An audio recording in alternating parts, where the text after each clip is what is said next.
Bonjour à tous, bienvenue à notre webconférence intitulée Égalité professionnelle, un levier de performance et d'attractivité. Merci d'être parmi nous. C'est vrai qu'une journée fait un peu froid, il y a de la neige, mais bon, j'espère que vous pouvez tous derrière votre écran. Donc cette webconférence est organisée par VK en partenariat avec GMF Assurance, et également avec l'Association nationale des DRH des territoires et l'association Dirigeantes et Territoires. Donc cette webconférence est comme d'habitude interactive, donc vous pouvez commencer à poser vos questions dès maintenant. On vous posera aussi des questions, je mets des guillemets, qu'on appelle sondages, tout au long de la webconférence, un peu pour prendre le pouls, et comme ça nous donne des indications de choses, comment vous les ressentez, ou ce que vous avez pu constater dans vos collectivités. Alors, peut-être juste quelques mots avant de vous présenter nos deux intervenantes. Je vous apprends rien, taux de féminisation de 61% dans la FPT. Bon, on est dans la moyenne de l'ensemble de la fonction publique, où c'est 63%. Donc ça, je pense que tout le monde est au courant. Bon, c'est vrai que quand on passe aux emplois d'encadrement supérieur et de direction, le chiffre baisse bien. On rentrera un peu plus dans le détail dans les chiffres tout à l'heure. Il y a un chiffre de 32%, on va dire quasiment la moitié. Donc voilà, le chiffre est quand même assez parlant. On va dire quelques mots aussi sur le contexte législatif et réglementaire, avec deux lois importantes, 2019-2023. Je ne rentre pas dans le détail, on va le faire par la suite. Et pour revenir à la thématique de notre webconférence, levier de performance et d'attractivité, on rentrera dans le détail justement de ce que ça recouvre au sein des collectivités en politique RH mise en place, des plans qui sont mis en place, de voir si c'est trop timide, quels sont les points sur lesquels ça pêche le plus. Donc là, on rentrera, comme je vous disais, un peu plus dans le détail. Et attractivité, on sait que c'est, je vous apprends rien, le problème d'attractivité très important dans les collectivités, et de voir que cette dimension-là est quand même aujourd'hui prise en compte de plus en plus, et on verra, on l'abordait un petit peu juste avant de démarrer, que ça ne soit pas juste une question de marketing, mais vraiment une question de fond et des politiques mises en place par les collectivités. Avant de vous présenter nos deux intervenantes, une première petite question sondage dont je vous parlais à l'instant. Vous allez voir, c'est très simple, c'est très binaire, c'est oui ou non.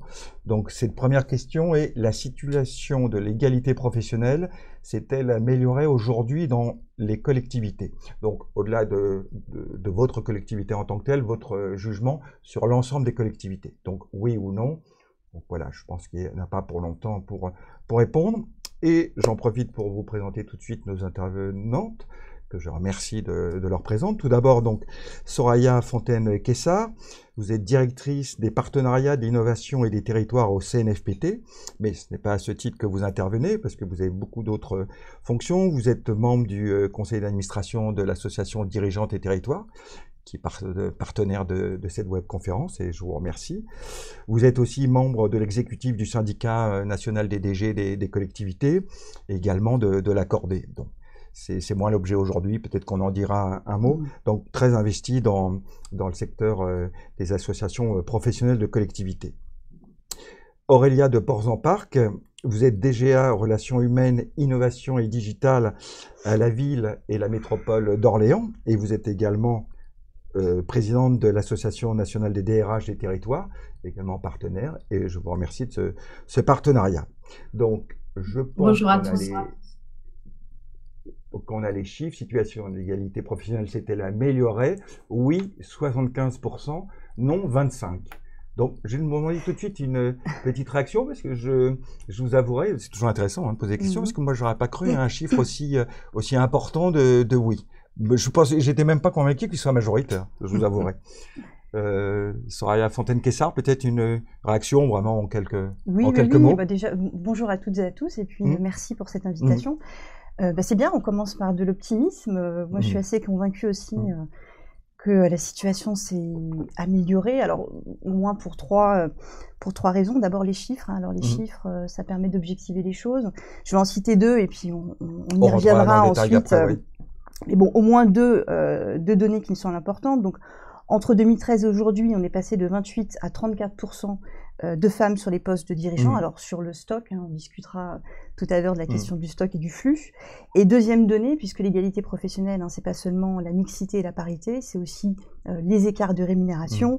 Et donc entre 2013 et aujourd'hui, on est passé à un écart de 13,9% à 11,8%. Donc oui, objectivement, on peut tout à fait considérer que la situation s'est améliorée. C'est pas encore la parité pour autant. Non, on n'est pas tout à fait ni à la mixité, et puis on n'est pas non plus à la parité.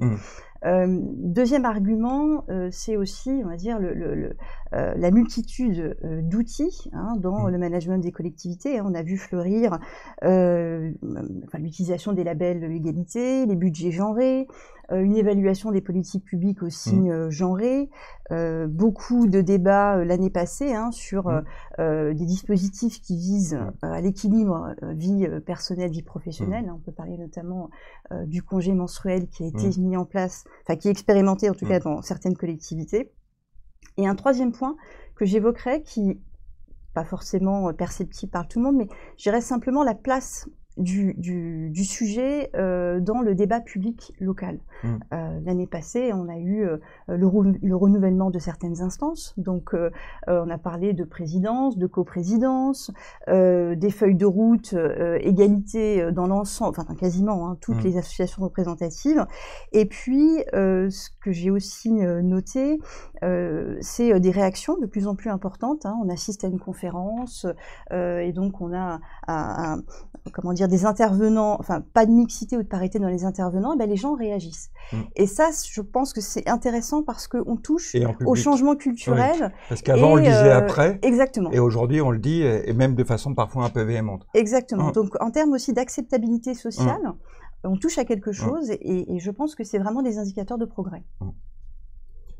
Aurélia de Ports en Parc. Petite réaction. Alors moi, je suis assez d'accord sur le fait que ça bouge dans la prise de conscience. On observe, et on ne peut pas le nier, quelques progrès, plus de mixité dans les équipes de direction générale. Toutefois, on voit que les écarts subsistent et qu'on est encore très loin de l'égalité, de la parité. Ça bouge, mais ça bouge lentement. Et je trouve que sur le terrain, on est encore très loin d'observer une vraie égalité et que le fait culturel doit progresser. Alors, il y a des textes, il y a plein de choses qui progressent, mais dans la conscience collective et surtout sur certaines équipes techniques, l'égalité, elle n'est pas là. Donc, je serais peut-être moins positive que les personnes qui nous écoutent aujourd'hui. Et oui, mais c'est vrai que peut-être que l'optimisme aussi par rapport à ce résultat, qu'on pensait peut-être pas d'une telle ampleur. Mais c'est peut-être notre auditoire, comme j'ai dit, ça n'a pas de valeur scientifique, disons. Mais ça nous permet de démarrer sous de bons auspices. Donc, vraiment, en quelques mots, les chiffres, on va redétailler un petit peu avec Soraya Fontaine-Kessa. Dans le détail, tout à l'heure, je vous donnais le chiffre sur les emplois d'encadrement supérieur de direction, 32,6% de femmes dans la FPT. C'est vrai que quand on rentre dans le détail, selon le type de collectivité, on voit quand même de fortes différences. On voit que les intercos sont pas des très bons élèves. Le pire, c'est les départements. C'est que les DGS de départements femmes, on en a que 15%. Et sur les intercos, on est à 29% dans les intercos de plus de 80 000 habitants. Je pense que si on avait l'ensemble des intercos, le chiffre serait encore plus bas. Voilà, je ne vais pas vous inonder de chiffres, d'autant plus que je vais en demander à des plus précis à Soraya Fontaine-Kessa, parce qu'effectivement, dirigeante et territoire un observatoire, donc ça vous permet d'avoir des chiffres peut-être un peu plus récents, disons. Oui. Donc c'était une volonté évidemment importante de l'association d'avoir un observatoire, parce que les chiffres, ça permet d'objectiver, de sortir des représentations, et d'autant plus quand la situation bouge et que parfois on a des petites remarques amusantes. Attention, on a un raz-de-marée de femmes dans les instances et les postes de dirigeants. Donc non, objectivons les choses. Alors, les chiffres que j'ai partagés avec vous, donc qui sont ceux de l'Observatoire, on les a consolidés avec nos partenaires. Donc, les sources, c'est Régions de France, France Urbaine et ADF, et des données qui datent de février 2023. Donc, effectivement, vous le disiez à l'instant, pour les régions, en tout cas en février 2023, 6 femmes sur les postes de DGS, donc effectivement c'est relativement faible, 15 pour les communes de plus de 80 000 habitants et 15 pour les départements, donc équivalent à 15%. Donc c'est vrai qu'on est on a encore du chemin pour aller vers la parité. Ensuite, sur les écarts de rémunération, qui font partie aussi évidemment de l'égalité professionnelle. En 2020, le niveau moyen de rémunération des femmes était de 2 270 € et de 2 573 € pour les hommes. Donc l'écart s'est réduit entre 2013 et aujourd'hui, je l'ai indiqué tout à l'heure, mais il reste important, donc à 8,5% dans la fonction publique territoriale.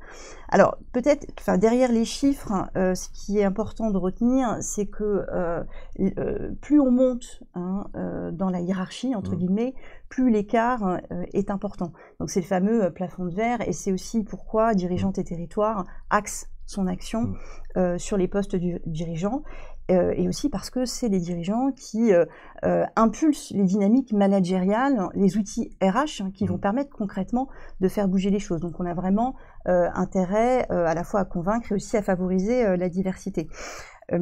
L'autre point que je me permets d'ajouter par rapport aux chiffres, je pense que ce qui est important de rappeler, c'est que l'enjeu est d'abord démocratique. L'égalité professionnelle, c'est une question d'égalité des chances, c'est une question de justice sociale, et c'est pas une question, c'est pas une question d'opinion. Quand on parle de comment on va aller convaincre les femmes et les hommes, je pense qu'on n'a pas à convaincre de la nécessité d'aller vers l'égalité professionnelle. Mais vous avez raison de le souligner, parce que souvent dans le débat, on est un peu comme si c'était une opinion. Exactement. Par contre, on peut tout à fait échanger sur les difficultés, les problèmes que ça pose quand on n'a pas une situation d'égalité professionnelle, comment on peut faire pour y arriver. Mais effectivement, il faut vraiment avoir en tête l'enjeu. Et c'est vrai que par rapport à la thématique aussi, je reprends le libellé, levier d'attractivité et de performance. Attention à pas confondre non plus les objectifs et les bénéfices.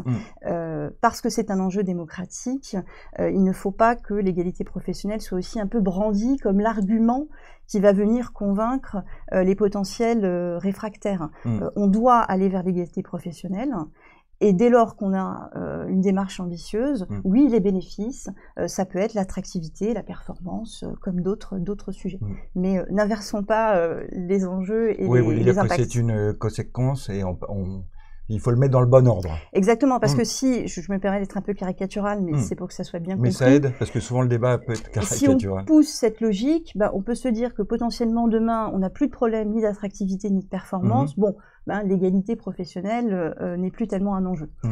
Je ne crois pas que c'est le sens de la démarche. Aurélia de Portzamparc, une réaction, et notamment cette notion sur laquelle vous insistiez à l'instant, de questions vraiment démocratiques. Alors justement, pour moi, l'important, c'est que l'égalité, elle soit effectivement au niveau des dirigeants, mais pas que. Ça concerne l'ensemble de la collectivité. Et aujourd'hui, on a mis beaucoup de règles au niveau des dirigeants. On en a beaucoup moins quand on descend dans la pyramide hiérarchique. Et on s'aperçoit en fait qu'il y a des inégalités structurelles. L'écart des rémunérations, elle est beaucoup liée aussi à la valorisation des métiers. Aujourd'hui, les métiers qui sont très féminisés sont beaucoup moins valorisés que des métiers techniques. Et l'écart de rémunération, on le voit entre la filière, par exemple, entre les gens de la filière culturelle, sociale et les gens de la filière technique, cette inégalité, elle est frappante. Enfin, je sais pas, moi, dans les collectivités dans lesquelles je suis passée, on voit que les régimes indemnitaires, par exemple, sont très différents en fonction de la filière culturelle la filière à laquelle on appartient. Donc, cette inégalité, elle est un peu structurelle et historique. Et c'est comment on travaille sur la valorisation des métiers, comment on reconnaît ce que chacun fait individuellement pour arriver à rétablir cette équité. Parce qu'on va dire dans la fonction publique, il y a de l'égalité de traitement. Oui, un homme et une femme qui sont sur le même métier, il y a peu d'écart. Mais dès qu'on change de métier, là, il y a des écarts qui sont frappants et qui sont difficiles à résorber. Parce que dans nos mentalités et dans notre imaginaire collectif, c'est toujours beaucoup mieux d'être ingénieur que d'être attaché. Moi, ça me pose des questions. Et vous avez raison, parce qu'au-delà des chiffres globaux, si je puis dire, c'est intéressant de rentrer par filière, parce que l'égalité, ça sera aussi qu'on arrête d'avoir une proportion de femmes trop... Quand je dis important, des fois c'est même plus important, c'est ultra majoritaire. Et pareil pour les hommes, on le sait qu'effectivement sur les femmes, sur les filières sociales et administratives, c'est ça aussi le vrai changement, qui est compliqué, hein, parce que là il faut aller en profondeur. Mais c'est vrai que là-dessus, on a l'impression qu'il n'y a pas eu vraiment de progrès. On parlait tout à l'heure de légers progrès, mais il y a encore, le chemin est encore long là, j'ai l'impression. Donc, on a cette question des rémunérations, pardon, je continue, parce que comme on parlait aussi d'enjeux démocratiques, il y a aussi l'enjeu de considération des uns et des autres. Et alors, je ne sais pas si vous vouliez en parler là, mais moi, j'ai une alerte, elle est plus au-delà des chiffres et de tout ça, c'est sur les comportements. Sur les comportements au travail. Et nous, on le voit à Orléans. Alors, est-ce que c'est que la parole s'est libérée? Mais on a une très forte alerte et de très nombreux signalements sur des comportements déplacés entre hommes et femmes, sur des agissements sexistes, sur des propos sexistes. Et ça, pour moi, ça ne devrait pas avoir lieu dans une démocratie. Enfin, c'est le respect des uns et des autres, le vivre ensemble. Et là, moi, j'ai une alerte. J'ai une alerte forte et même une inquiétude. Comme vous me disiez, ça peut être interprété de deux façons, de se dire la version, si je puis dire, négative, c'est de dire la prise de conscience. Tout à l'heure, on avait l'impression, même si c'était pas suffisant, ça s'améliorait doucement. Et il peut y avoir des plateaux, voire des régressions par moment.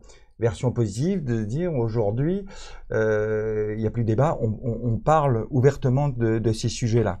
Donc, comme souvent, c'est peut-être un peu les deux. Donc, c'est difficile de savoir, mais quoi qu'il en soit, et je crois que vous avez employé le bon terme, c'est une alerte malgré tout. Et ça prouve qu'il faut toujours être extrêmement vigilant et je pense rien laisser passer. Alors, c'est bien parce que peut-être aussi on accepte beaucoup moins de choses. Les femmes se rebellent et acceptent moins de choses, mais il y a encore beaucoup de propos déplacés. Et on le voit régulièrement, des hommes qui proposent à des femmes de s'asseoir sur leurs genoux. C'est pas normal, je suis désolée, c'est pas normal. Et on l'entend régulièrement. Moi, je l'ai entendu. Bon, c'est des choses, je pense que ça pose question.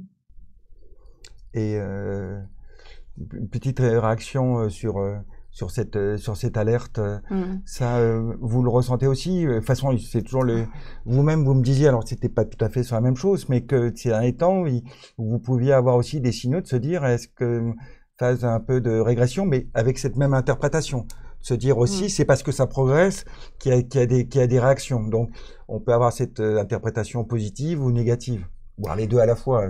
Oui. Alors moi, je ne parlerai pas de régression, mais vraiment de réaction. Parce qu'effectivement, les choses bougent. On est en train de bousculer aussi les codes, les référentiels. Et donc, il y a des réactions et parfois assez vives.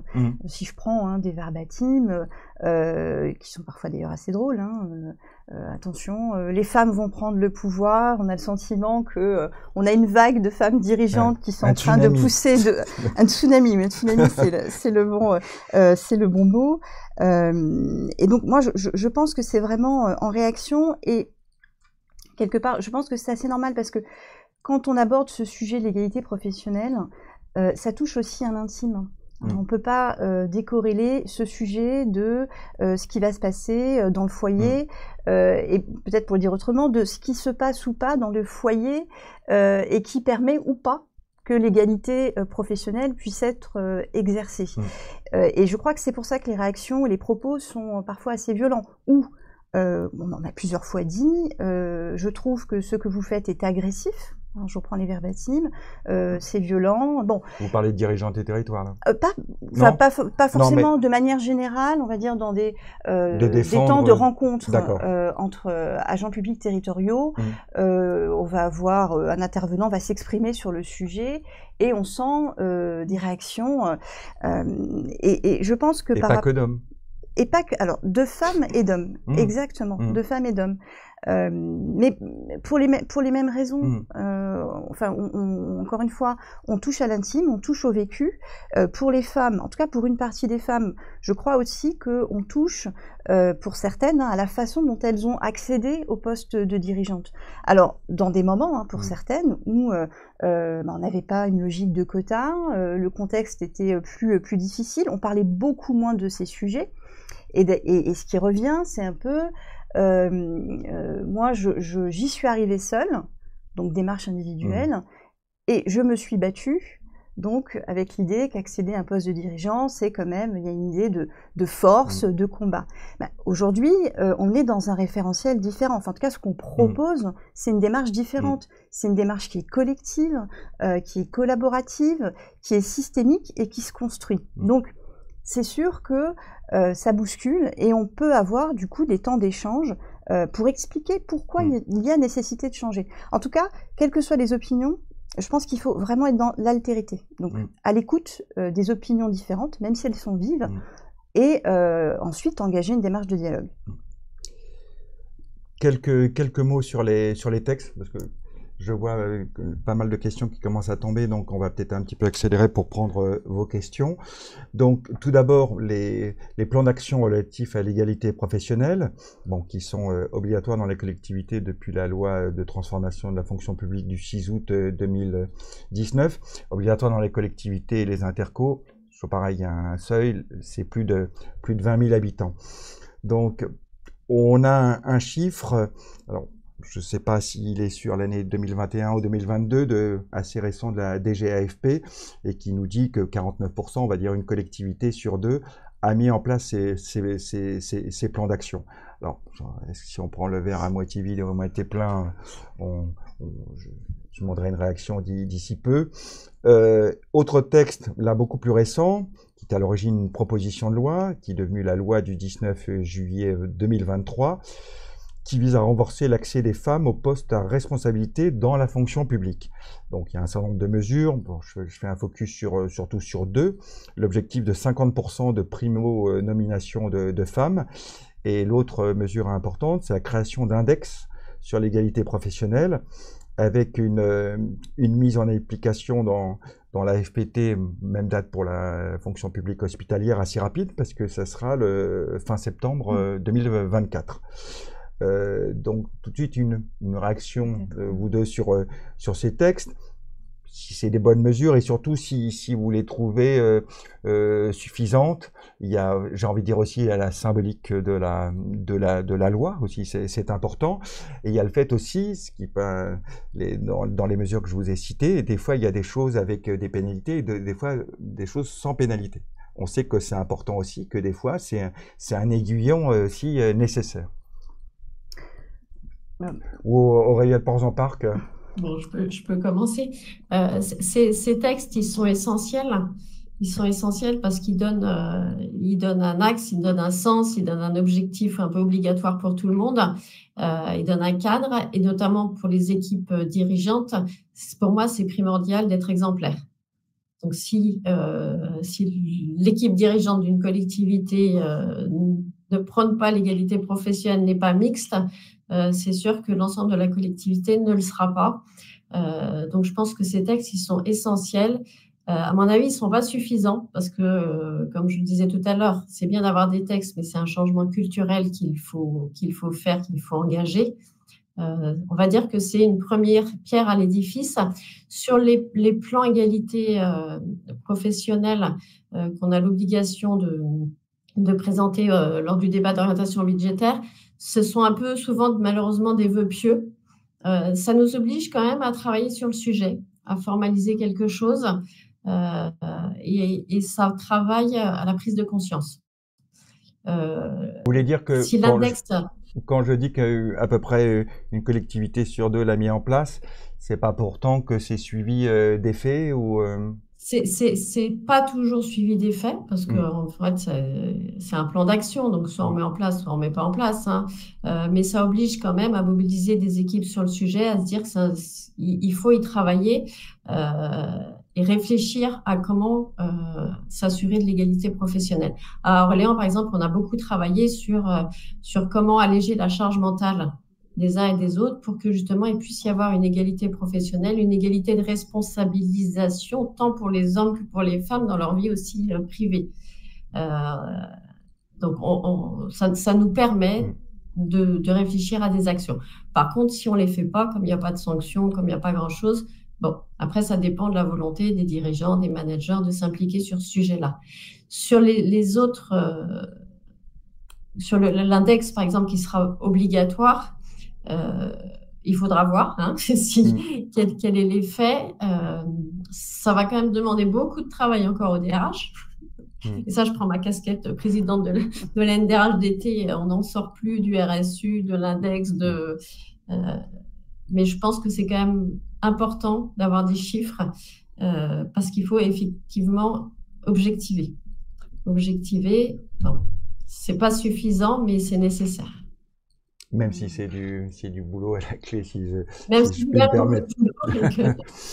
Soraya Fontaine-Kessa, peut-être une petite réaction rapide aussi sur ces mesures. Oui, enfin, je partage complètement ce qui vient d'être dit. Les outils, ce ne sont que des outils. Ce qui est aussi intéressant sur encore une fois, le changement culturel, c'est la démarche qui va être engagée à cette occasion, les espaces de dialogue et d'échange que ça va pouvoir ouvrir, et donc, encore une fois, dans l'idée d'aller toucher au changement des mentalités et encore une fois dans des espaces collectifs pour que femmes et hommes puissent se saisir de ce sujet et que ce soit aussi une démarche intergénérationnelle parce que c'est un des points en dehors du fait qu'il y a un enjeu de management intergénérationnel de manière générale, on a vraiment des écarts de perception entre les générations sur ces sujets-là. Mais ça reste des outils. Par rapport aux chiffres de la DGAFP sur donc la moitié des collectivités qui ont... Alors, qui ont mis en place et un donc, plan, à quel moment on bascule de l'incitation à la contrainte, faut quand même préciser qu'on n'est pas tous à égalité sur notre capacité, je parle des collectivités, à travailler, à produire ce type d'outils. Donc, il faut aussi le prendre en compte, parce que poser une contrainte, ce qui peut se passer, c'est que du coup, on travaille très vite, remplir des colonnes qui ne correspondent à pas grand-chose. On peut aussi le faire. Par contre, qui est peut-être quelque chose d'un peu collectif sur un territoire, une forme de solidarité, système d'entraide qui permettent aux collectivités qui ont moins de moyens d'être aidées par des collectivités qui en ont plus, ça me semblerait quelque chose de plus intelligent. Mais j'avoue que la contrainte... Vous avez des illustrations un petit peu de ce type de coopération ? Ou c'est un vœu comme ça que vous émettez? C'est des choses qui s'organisent au sein de PCI, par exemple. En tout cas, quand il y a une vraie dynamique de projet, quand il y a un travail en réseau au sein de collectivités d'un même EPCI, c'est des choses qui se font. Voilà. Donc, je trouve que c'est des démarches, intelligentes. Après, sur la question des quotas, je pense que personne n'a envie d'avoir des quotas. Enfin, je pense que le jour où on sera arrivé à l'égalité professionnelle, les quotas disparaîtront et ils ne manqueront à personne. Mais la réalité, c'est qu'aujourd'hui, ils sont utiles pour enclencher ce cercle vertueux où la diversité amène la diversité. Et on l'a vu chez les élus, où les quotas, ils devraient et ça fonctionne. Ça fonctionne.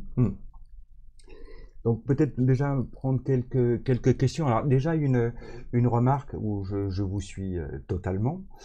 Je crois que je l'avais même un peu dit. Les résultats de ce premier sondage ne seraient-ils pas le résultat de personnes qui sont déjà au fait de ce problème? J'avais dit qu'il n'était pas effectivement représentatif et effectivement représentatif des gens qui nous écoutent. Je pense que les personnes qui ne regardent pas ce webinaire n'ont pas conscience des changements qui se font et ne s'intéressent pas au sujet. Tout ça avec des points d'interrogation. je pense qu'on ne peut qu'abonder dans son sens. Et effectivement, c'est pour ça que moi, je relativisais le résultat. C'est vrai qu'on s'est dit que ça nous donnait une petite bouffée comme ça d'optimisme, c'est 75%, mais qu'il n'est pas du tout général. Donc, on vous suit. Une question que je trouve intéressante, n'y a-t-il pas des métiers en plein développement où la parité pourrait trouver sa place? Exemple, les métiers du numérique. Métiers qui seraient, par rapport à ce qu'on disait tout à l'heure, sur un certain nombre de filières, moins genrées, voire pas genrées du tout. Aurélia de Perron-Parc, je ne sais pas si vous voulez une réaction là-dessus. J'aimerais bien. Oui. J'aimerais bien, sauf que les équipes qui aujourd'hui commencent à s'emparer de ces sujets-là, c'est essentiellement nos équipes de DSI et qui sont encore malheureusement très, très masculines.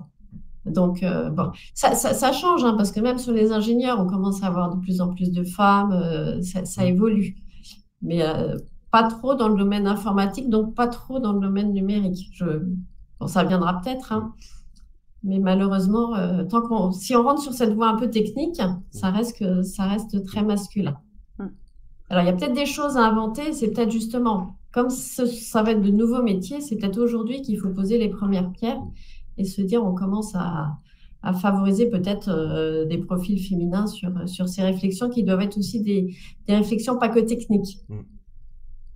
Petite réaction? Oui, donc ça, effectivement, comment on fait en sorte de sortir d'une approche genrée de certains métiers ou de filières, ça c'est un vrai sujet aussi pour Dirigeantes et Territoires, et donc les portraits qui sont régulièrement diffusés par l'association, une des finalités, c'est justement de valoriser des portraits de femmes dans des métiers dits masculin, en tout cas connoté comme étant très représenté par des hommes, pour montrer que c'est possible. Oui, on peut évoluer dans le secteur numérique. Après, je pense que le deuxième levier, et ça c'est au niveau des collectivités, c'est des partenariats assez tôt avec les écoles, les universités. Ça se fait à certains endroits, on a des professionnels, enfin moi j'ai en tête des collègues DSI, donc des femmes qui viennent présenter leur métier, les métiers du numérique.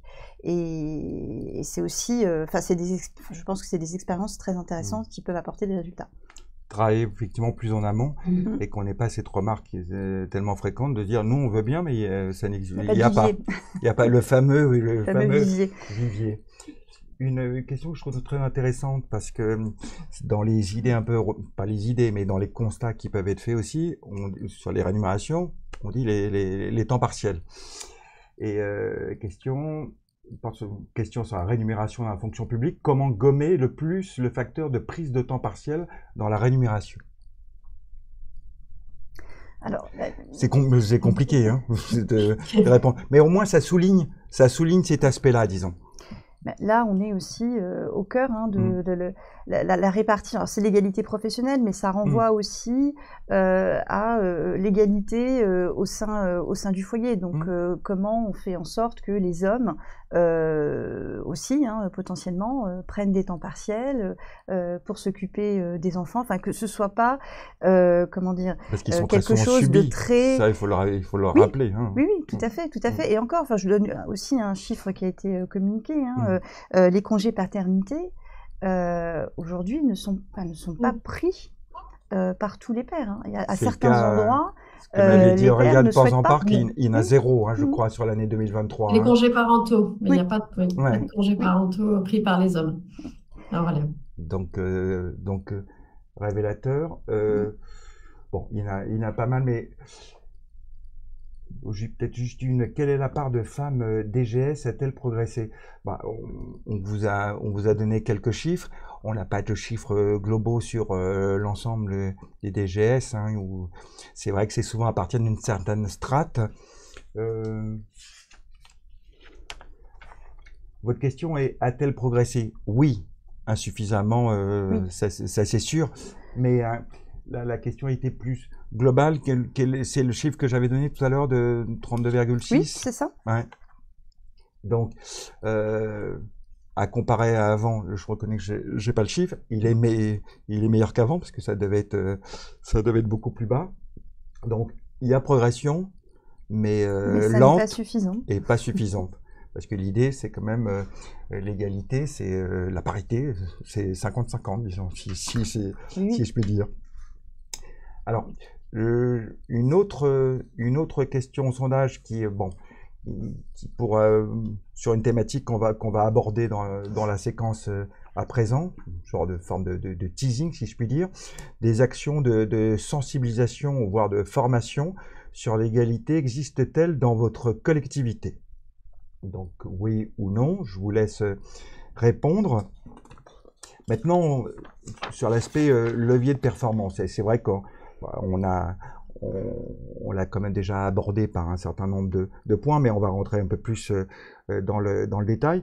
Déjà, peut-être une question plus générale sur la question par rapport au secteur privé. Aujourd'hui, on peut avoir l'impression que le secteur privé, les entreprises, sont plus en avance sur ces questions-là. Alors, quand on dit secteur privé, évidemment, on pense plus aux grandes entreprises qu'aux PME. Donc déjà, peut-être avoir votre réaction là-dessus, d'autant plus qu'à une époque, le constat était plutôt l'inverse, que la fonction publique, et en particulier les collectivités, étaient plus en avance. Alors, est-ce qu'il y a eu un renversement de tendance? Aurélia de Provence-en-Parc, sur ce sujet, est-ce que le privé est un modèle? Je suis un peu mitigée. Je pense que effectivement, la fonction publique était très en avance et qu'aujourd'hui, elle n'est plus en avance. Le privé a pris le pas sur nous, sur des grandes thématiques, notamment sur les questions de genre, par exemple. En revanche, je pense que la fonction publique garde encore des atouts non négligeables en termes de possibilités d'évolution professionnelle, de progression pour les femmes, d'accès aux formations qu'on ne sait pas assez valoriser. On peut, dans la fonction publique, encore très facilement changer de métier, se former, progresser. Alors, il y a un plafond de verre, mais avant d'atteindre ce plafond de verre, on a de formidables opportunités qu'on n'a pas forcément dans le privé, où quand on commence dans un métier, c'est plus difficile de changer. Et ça, c'est plus une question de plutôt faire valoir ces outils, de cette attractivité, cette performance qu'on ne sait pas suffisamment valoriser. Par contre, sur des grandes questions plus sociétales, je pense qu'on a pris du retard par rapport au privé, parce qu'eux ont les mêmes contraintes en termes d'égalité professionnelle dans les équipes de direction. Les grandes sociétés type Decathlon sont les premières à faire attention aux questions de qualité de vie au travail, d'équité. Ils ont plein de grands dispositifs que nous, on n'a pas forcément. Alors peut-être parce qu'ils ont plus les moyens. Et ils communiquent beaucoup dessus en plus. Et ils communiquent beaucoup dessus. Soraya Fontaine-Kessler, même question. Est-ce que le privé est en train de devenir un modèle pour, Alors, je ne sais pas si c'est un modèle, mais en tout cas, on a des chiffres dans le secteur privé, notamment des chiffres sur le lien entre mixité et performance. Alors, je vais en partager quelques-uns avec vous. Donc, ils sont issus. Donc, c'est des données de l'OIT 2019 et des données d'études et de rapports de l'Institut Montaigne. Donc, entre 2006 et 2016, donc la valeur des entreprises du CAC 40 les plus féminisées a augmenté de 60%. Pour des entreprises qui avaient plutôt une tendance à la baisse. Lorsque les COMEX sont fortement féminisés, les résultats d'exploitation sont augmentés de 55% par rapport à ceux des organisations dont l'équipe dirigeante est 100% masculine. Bon, je ne vais pas vous noyer de chiffres, mais en tout cas, ça reste des données intéressantes, où là, on a concrètement des liens qui sont établis entre performance et mixité. Alors, on n'a pas ces données dans le secteur public, mais on n'est pas dépourvu d'outils. Et je reviens sur la question de la formation et de la sensibilisation. Oui, peut-être. Je regarde si on a excusez-moi de vous interrompre, mais peut-être sur la question sondage. Des actions de sensibilisation par un. Oui, 60%, non, 40%. C'était sur l'intérêt des actions de sensibilisation, de formation sur l'égalité existent-elles dans votre collectivité? Donc des choses mises en place. Oui, 60. Bonne surprise? Oui, plutôt. Oui. Alors après, on est sur un public engagé, donc Oui, donc mais c'est pas toute la FPT, c'est sûr. C'est quand même un très bon résultat.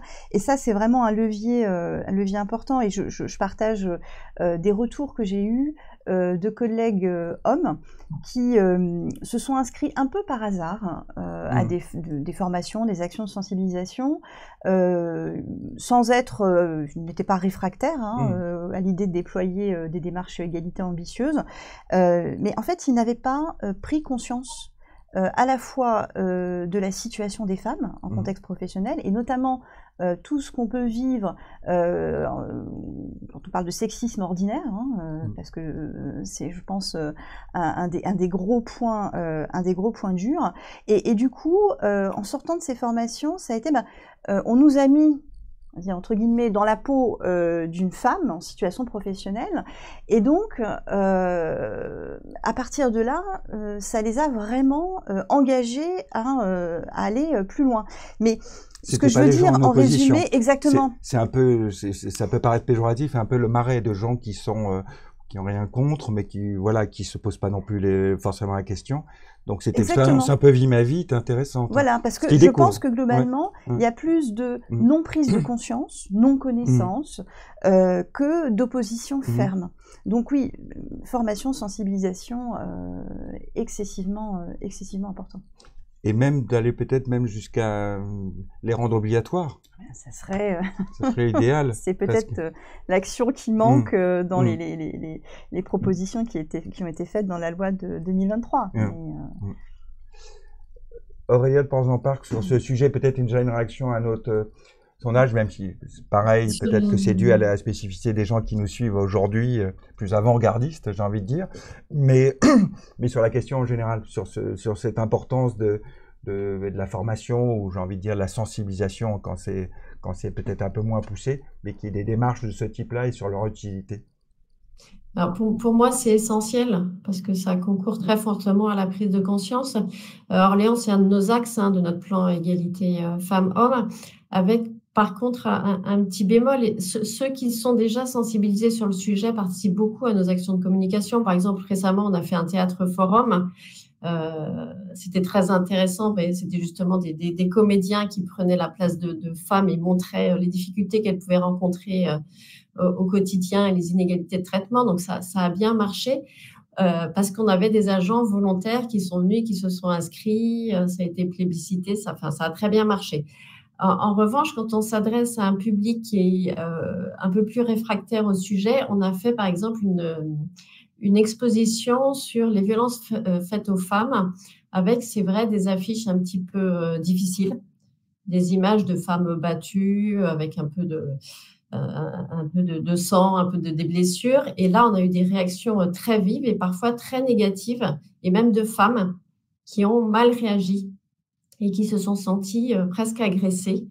Et on a été obligé de faire beaucoup de pédagogie pour leur dire que c'était la réalité et qu'on ne pouvait pas se cacher la face et nier ces situations.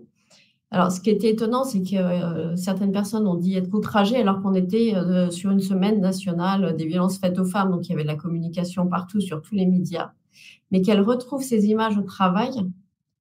Ça, parfois, on a eu du mal à les faire accepter. Il a fallu qu'on accompagne ça de beaucoup de pédagogie. Et on a eu des réactions d'hommes, de femmes pas très contents. Donc, ça montre qu'il faut continuer et qu'il faut dire que ce n'est pas un sujet tabou d'en parler. Et qu'il faut même en parler pour que la prise de conscience, elle soit de plus en plus importante et qu'on puisse agir. Un mot? Oui, non, un autre point aussi dans les outils qui ont été plusieurs fois proposés par Dirigeantes et Territoires. Oui, il y a la question du coaching. Ouais. Parce que donc, ce fameux plafond de verre, si on a aussi du mal à le briser, c'est parce qu'on a besoin aussi d'accompagner les femmes sur qu'elles puissent oser, qu'elles aient confiance dans leur capacité aussi à se hisser à certains postes.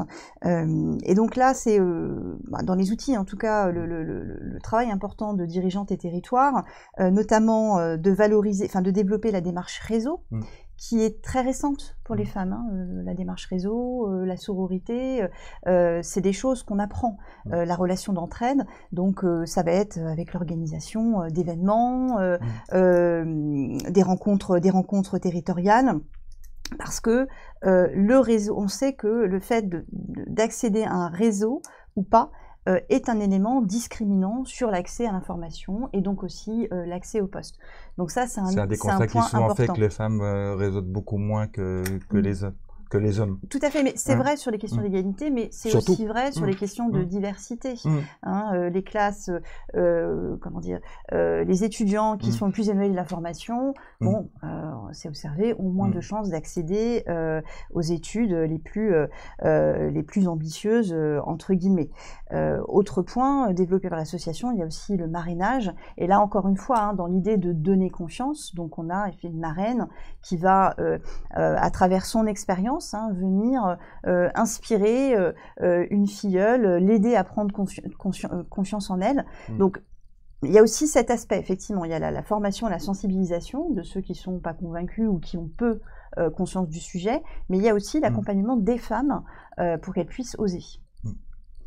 Et ça, des expériences existent ou ça reste très rare Alors, on a l'expérience de dirigeante et territoire, hein, avec une demande très forte sur le marrainage. Donc, en tout cas, ça fait écho à un besoin. Mais même les portraits, enfin, je vais partir peut-être de mon expérience. Moi, alors, c'est vrai que j'étais assez interrogative quand on m'a proposé de faire mon portrait au sein de dirigeante et territoire. Je me disais, bon, tiens, mais finalement, enfin, à quoi ça peut servir? Mais quand vous croisez plusieurs femmes, 1, 2, 3, 4, et qu'elles vous disent ah ben j'ai vu votre portrait, effectivement ça m'a donné envie de. Enfin, ça c'est des retours réels. Le fait de pouvoir s'identifier aide à passer le cap. Je prends quelques questions et une que je trouve intéressante. Le plus symptomatique ne serait-il pas de valoriser les hommes dans des métiers dits de femmes? Je pense qu'on ne peut être que d'accord, mais je trouve ça intéressant de la poser dans ce sens-là. Oui, enfin, quand on parlait tout à l'heure de essayer de mettre fin à une représentation genrée des métiers, c'est dans les deux sens. La mixité, c'est avoir plus d'hommes et de femmes. Alors le 50-50, c'est un peu utopique et puis pas forcément souhaité, mais en tout cas, sortir de cette représentation genrée. Donc ça vaut effectivement pour les deux sexes. Une petite réaction, Aurélia de Portzamparc? Oui, je trouve ça très intéressant, le fait d'ouvrir le champ des possibles pour tous. Et ce que disait Soraya sur le fait d'oser pour les femmes, là, faut vraiment ouvrir le champ des possibles. Ça me paraît très important parce qu'il y a effectivement la responsabilité collective de système qui ne favorise pas toujours l'égalité professionnelle, mais il y a aussi qu'est-ce que souhaite faire une femme individuellement et comment elle prend sa responsabilité individuelle à accepter des responsabilités, à y aller, à foncer. Et on le voit sur plein d'entretiens de recrutement de cadres, les hommes sont beaucoup plus spontanés et beaucoup moins exigeants envers eux-mêmes que les femmes. Alors peut-être que je prends parti, mais on voit une femme, pour postuler à un poste, elle a besoin de cocher toutes les cases pour se rassurer. Elle regarde toutes les missions, si elle sait bien les faire, si elle a bien toutes les compétences. Et une fois qu'elle a checké la liste, elle se dit « je vais y aller ». Un homme, il sera, je pense, beaucoup plus confiant. Il osera, même s'il lui manque quelques compétences, quelques missions où il se dira je vais apprendre. Alors que je pense qu'on a exactement la même chance de pouvoir apprendre, de pouvoir progresser. Il faut juste oser. Et c'est comment on dit aux femmes, mais allez-y, tentez, acceptez l'échec aussi, parce que je pense qu'on a peut-être, comme on est peut-être un peu plus exigeante, on a peut-être plus peur de l'échec.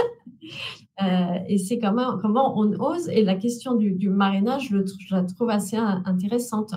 C'est comment on est épaulé pour cette prise de risque et pour oser. Donc, il y a une responsabilité collective, mais il y a aussi une responsabilité individuelle. Je voulais voir aussi avec vous l'importance, Soraya, je sais que vous incitez beaucoup là-dessus, sur le portage de toutes ces actions, ces politiques mises en place. Alors, le portage, effectivement, au plus haut niveau, hein, par le ou la DGS, mais également par les élus. Et ça me fait penser, j'ai mis de côté une question spécifique sur les élus. Donc cet aspect-là, il est, comme on dit, sur un certain nombre de politiques, par essence transversale, il est essentiel. Hein. Oui. C'est le point de départ, j'ai envie de dire même. Oui, ça me semble vraiment excessivement important. Alors, on l'a dit d'abord parce que c'est une approche systémique. Hein. L'égalité professionnelle, c'est plusieurs leviers, on l'a dit, les salaires, les possibilités d'évolution, la lutte contre le sexisme ordinaire, contre les discriminations, contre le harcèlement. Donc, c'est important que ce soit porté au plus haut niveau et aussi pour une question d'exemplarité. Par ailleurs, il y a un deuxième point, c'est qu'il faut éviter d'être en décalage entre peut-être des mesures dites positives, faciles, hein, par exemple, on va prendre des décisions sur l'équilibre, sur les temps de travail, hein, donc on va décaler les horaires de réunion, on va faire en sorte que les réunions se terminent plus tôt. Donc là, on est globalement dans des mesures relativement simples. Il faut que ça soit en accord avec des mesures RH managériales peut-être plus dur, hein, de l'ordre de la sanction. Donc, comment on va sanctionner justement les propos sexistes, comment on va sanctionner les problématiques de harcèlement, de manière à avoir vraiment une démarche cohérente. Et pour ça, ça doit être porté au plus haut niveau. Donc, c'est le niveau de la direction générale. Si on se contente d'avoir un chargé de mission égalité qui pilote le plan et l'évalue, ce qui est souvent le cas. C'est pour ça que c'est important de le préciser parce que c'est pas du tout la même démarche et c'est pas du tout les mêmes bénéfices. Sur la question des élus, qui sont évidemment, c'est évidemment un vrai sujet pour la fonction publique territoriale. Sur les postes de direction générale et particulièrement sur les postes de DGS, c'est l'élu qui recrute, c'est l'employeur. Donc là aussi, il y a évidemment un travail de formation, et même avant ça peut-être de dialogue, et si formation, peut-être de temps partagé. On en manque sur plein de sujets, on ne cesse de le dire. On a des temps de formation entre cadres territoriaux et des temps entre élus. C'est un sujet qui nécessiterait, je pense, un temps partagé. Aurélia de Porz-en-Parc, sur cette question du portage, tant de la part du ou de la DG et des élus. Je pense que vous partagez le constat que c'est essentiel, mais... Oui, je suis assez d'accord sur le fait que c'est essentiel. On voit qu'ils s'en emparent progressivement. Moi, j'ai été frappée parce que cette année, c'est la première fois que lors du débat d'orientation budgétaire, on a vraiment parlé du plan égalité homme-femme, tant du point de vue interne que externe. Il n'y avait jamais eu de débat jusqu'à présent, de vrai débat. Là, il y a eu un vrai débat. Alors même s'il y a eu des critiques derrière en disant c'est trop long, ça valait pas le coup, c'était quand même quelque chose de positif. Et pour moi, il faut que ça soit porté et il faut qu'on ait aussi des exemples pour montrer que ça marche, pour montrer que ça contribue à la performance, ça contribue à l'attractivité. Et je pense qu'on n'en parle pas assez, dire bah, regardez, cette équipe, elle est mixte, et comme elle est mixte, et ben, elle est plus productive, ça marche mieux, c'est mieux équilibré, le climat est plus serein. Et on ne prend peut-être pas assez le temps de parler de ce qui fonctionne bien. On ne parle que des cas compliqués, mais on ne parle pas de ce qui fonctionne bien. Et c'est là-dessus qu'on peut s'appuyer pour aller plus loin et pour montrer que c'est une vraie opportunité de travailler sur la mixité des équipes, quelle qu'elle soit. Je réagis sur ce que vous disiez à l'instant, sur cette notion d'amélioration, parce que ça, effectivement, c'est pas juste, entre guillemets, une obligation, c'est que l'idée, parce que là, on est en interne, que c'est vraiment une amélioration je sais pas moi, de la vie dans la collectivité, de sa politique RH. Donc ça, est-ce que c'est pas un message qui passe beaucoup? Vous avez fait raison de le souligner. Mais est-ce que ça, on l'évoque souvent? Au-delà des bons élèves, hein. Non, je pense que c'est pas assez concret. Hein. Je suis tout à fait d'accord avec ce qui vient d'être dit. Le fait de valoriser des expériences, c'est aussi pour concrétiser les choses. Si on se contente de dire ça va être mieux, l'égalité professionnelle, ça améliore les choses, c'est sûr que on va rester dans l'abstraction. Mais du coup, je prendrai un exemple parce qu'on n'a pas abordé et sur le lien entre égalité professionnelle et performance, ça me semble important, c'est la question managériale. Avoir plus de mixité dans les équipes de dirigeants, c'est aussi nous permettre de changer le référentiel, le modèle managérial, qui est quand même... Alors, là aussi, ça change, mais doucement. Un peu, la figure du dirigeant, ça reste le dirigeant fort, le décideur qui prend des décisions fermes. Enfin bon, on reste quand même très connoté par ce modèle. Et ce qui va avec ce modèle de décideur, c'est souvent un management très hiérarchique, avec des organisations très hiérarchiques, très bureaucratiques. Donc, assez régulièrement, on se dit qu'il faut changer le modèle managérial. Je pense que changer ce modèle managérial, eh ben, c'est aussi, du coup, avoir plus de mixité et, je crois, permettre à des hommes qui n'ont pas forcément aussi envie de porter ce costume du décideur qui décide avec force, je caricature volontairement, de tester une autre approche. Donc, dans la situation dans laquelle on est, performance, mais aussi attractivité, je pense que c'est vraiment un point important. Je vous disais qu'il y avait une question spécifique sur les élus. Elle reste un peu générale, mais je trouve que c'est intéressant qu'elle ait été posée en tant que telle. La question des plus petites collectivités pose aussi la question des comportements de certains élus, notamment dans les recrutements. Bon, ça recoupe un petit peu ce que vous avez pu dire. Je ne sais pas si vous voulez particulièrement commenter ou pas, mais... Non, mais justement, c'est comment on fait comprendre aux élus qu'on a intérêt à travailler sur la complémentarité des équipes. La complémentarité, c'est la mixité. Et comment c'est ça qui apporte de la performance? Parce que dans les schémas, on prend un type, on prend une équipe technique, on prend un gars technique, les autres doivent être tous pareils. Et en fait, c'est pas ça qui rend une équipe performante. Vous mettez dans une équipe, je vais prendre un cas très concret, une équipe de jardiniers, vous mettez une ou deux femmes, elles vont travailler plus sur la finition, alors que les hommes seront peut-être, alors c'est peut-être un peu caricatural, mais les hommes vont aider plus à porter et les femmes, elles seront plus dans la finition. Donc, du coup, le résultat sera beaucoup plus beau. Et ben, c'est comment faire comprendre à nos élus qu'il faut travailler justement sur cette complémentarité, cette différence et l'intérêt de la mixité. Sortir des schémas. On parlait d'action de formation tout à l'heure. C'est vrai que certains élus, je ne vais pas généraliser, mais auraient besoin d'un peu de formation dessus. Oui, parce qu'on ne va pas montrer. Oui, et puis dans ces situations-là, c'est aussi comment on ne laisse pas passer ce type de remarques. Donc là, ça renvoie aussi à une question de courage managérial.